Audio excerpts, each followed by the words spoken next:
Wow, a sequel video? I guess that makes me a real YouTuber. But in all seriousness, thank you all for the support on the previous Tableturf Battle video. I decided to make an updated guide as many things have changed since then. I recorded it during version 1.2.0 and it's now version 4.1.0. So, let's get into it. A lot of stuff has changed since the original videos. New rivals if you have the Splatoon 3 expansion pass, more cards, and, more importantly, playing online with friends. If you don't know, Tableturf Battle is a minigame found behind Grisco Industry in Splatsville or right outside Jellyfresh in Inkopolis. It's a card game where you and your opponent have to cover the most spaces in 12 turns to win. Each card has its own pattern that covers spaces. The dark squares build special points when you completely surround them and can be used to go over enemy squares. You acquire cards randomly through card packs, which you get through catalog level ups, mystery boxes, shell drone drops, or shell out machine pulls. The biggest change compared to the last video is Tableturf Battle is able to be played with friends online. Starting in version 3.0.0, you could put up a room and have up to 10 people playing in the coffee shop in the lobby. You can even set the music on the jukebox. And starting in version 4.0.0, it shows players' win streaks, but I'm just going to be upfront, this is the slowest method. EXP is awarded based on how many squares you cover, which sounds great, but the catch is it only lets you go up to 100 squares per match, which is the same thing as beating a level 1 AI. On top of latency and having to fight human players, this is easily the slowest method.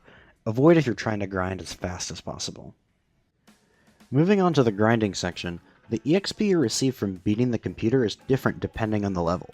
100 for level 1, 115 for level 2, and 130 for level 3 respectively. While a draw or a loss gives you 40 EXP, and a forfeit gives you 0. Though the player characters outside holding cards can also be challenged, but their level is random, and you need to reset them by entering the lobby and walking all the way back. EXP yield for them are 15 more than the standard level for AI opponents, and it also shows what stage you'll be playing on. This takes way too long, and definitely is longer than grinding one type of AI, but it is faster than playing online, so that's always an option. The methods I used from the previous video on this topic are still relevant, but I'll go over them quickly in case you didn't watch it, and I wanted to update some data now that Tableturf's been out longer. The timer for each match starts when I select the deck and it ends when the whistle blows. The first method is throwing every match. This is definitely the slowest method of grinding, but if you're doing this on the side while watching a movie or shiny hunting, it's not too much energy to passively grind. The math checks out from last time too. On average, it takes about 1 minute and 41 seconds to complete a game, and about an average of 14 minutes and 11 seconds to complete 10 games.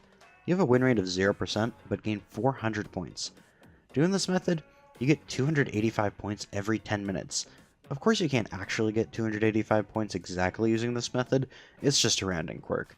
A side note is that if you're throwing, you want to do this on level 1, since on level 2 and 3, the AI will always use its special at the end, and it wastes a little bit of time.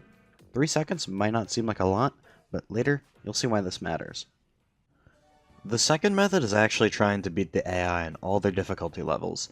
This can be done with any AI, but I find Gnarly Eddie's the easiest to beat, since it's very easy to block him off and overwhelm him. In terms of my data collection, I'm using an updated version of my set from October 2022. This tries to find the average for each level, accounting for playtime, win percentage, and other human errors. Now level 1 is really easy. You almost always win against them, and games are pretty quick. An average match took about 2 minutes and 9 seconds, with an average of 10 matches taking 20 minutes and 54 seconds. With a 100% win rate, I gained 1,000 points, and you'd gain around 487 points every 10 minutes. Quite a big step up from just auto-losing. Level 2 is where you need to put a bit more thought into it, though it's still pretty easy. An average match took about 2 minutes and 13 seconds, with an average of 10 matches taking 21 minutes and 39 seconds. With a 100% win rate, I gained 1,150 points, and you can gain about 538 points on average every 10 minutes. This is a lot more efficient than level 1, a huge upgrade and absolutely worth doing if you think you're good enough for it.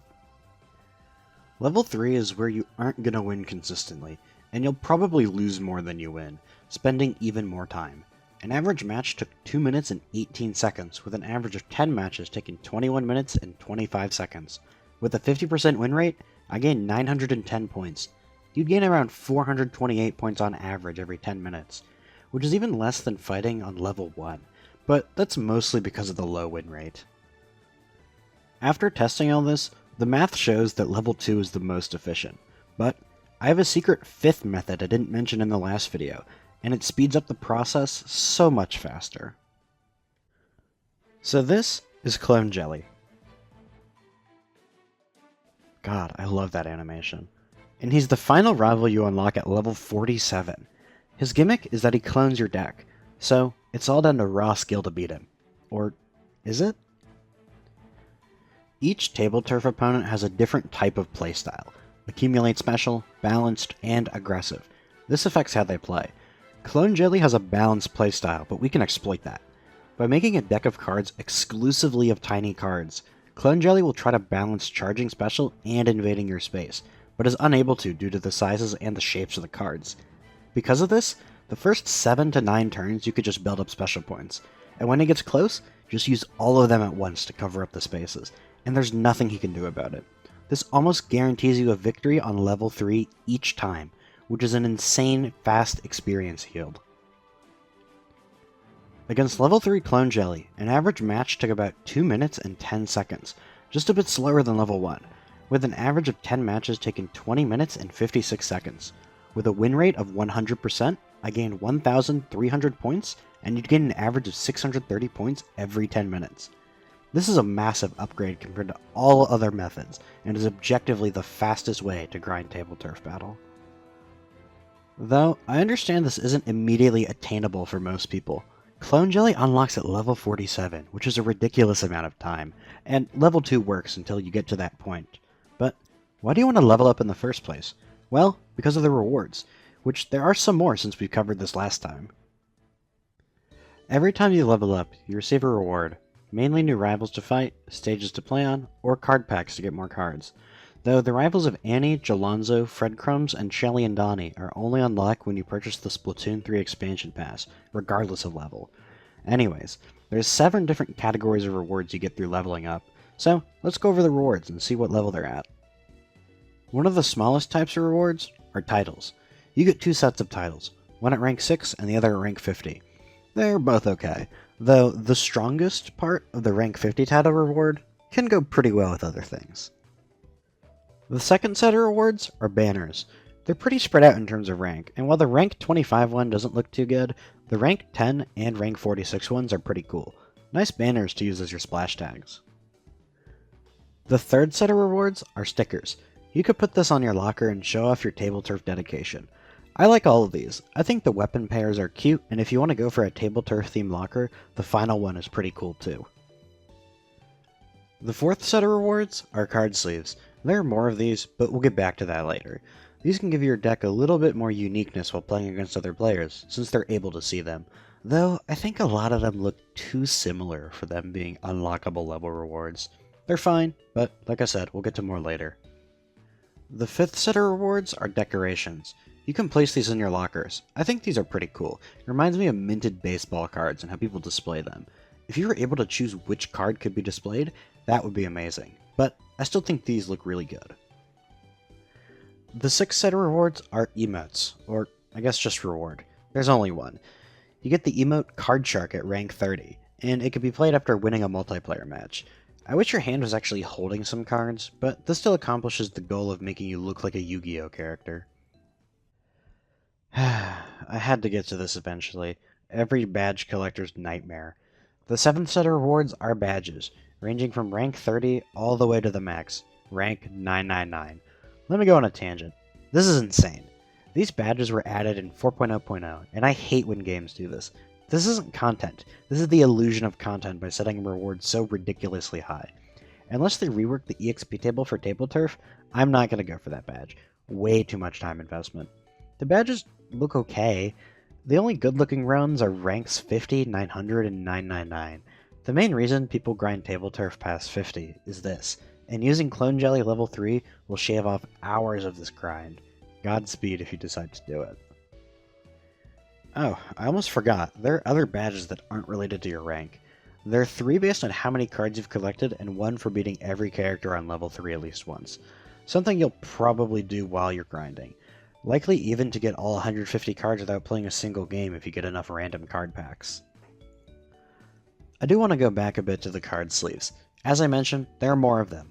For every named AI opponent, you can get their card sleeves by beating them on level 3 30 times, with the exception of Krusty Sean. You get his sleeves for scanning a QR code on Splatnet 3. That's a ton just for a card sleeve. But if you're really dedicated, that's always an option, and you might as well do it if you're planning on going for rank 999. The last set of rewards are more so small bonuses than anything. After rank 50, every 5 ranks gets you 20 bits, and every 100 rank gets you a fresh card pack, which guarantees 1 fresh card. Nice bonuses can help you stack up bits to unlock new cards as soon as they become available, but isn't really a reward. Really, you're grinded past rank 50 for those badges. But are all these rewards worth it to spend time grinding if you aren't a huge fan of the mode? Oh god, of course not. These are rewards for Tableturf aficionados, extra bonuses for people that really love the mode. Though, being a year in, Tableturf still feels a bit barren with the amount of content it has. I was expecting a couple more stages to be added, and while playing with your friends is nice, I wish it had its own mini ranking system, maybe like what Splatoon 1 had at launch, from C- to A and fixed points for wins and losses. Even just random matchmaking instead of relying on pools would be nice. Though, for those who still have an itch to take your Tableturf gameplay to the next level, I recommend the Tableturf Discord server. It has a ton of resources, online simulators, tournaments, and players to fight any time. I'm not affiliated with any of the moderators or admins, but I thought I might throw it out there for players who want to play more. Discord link and Twitter in the description. I still really love Tableturf Battle. Maybe I'll make an ultimate guide when the game is finished with updates a couple years down the line, because there's always new cards and random features to be added, like win streaks and lobbies. I want to say thank you all for watching. I have more Splatoon 3 content planned, and I will see you all next time.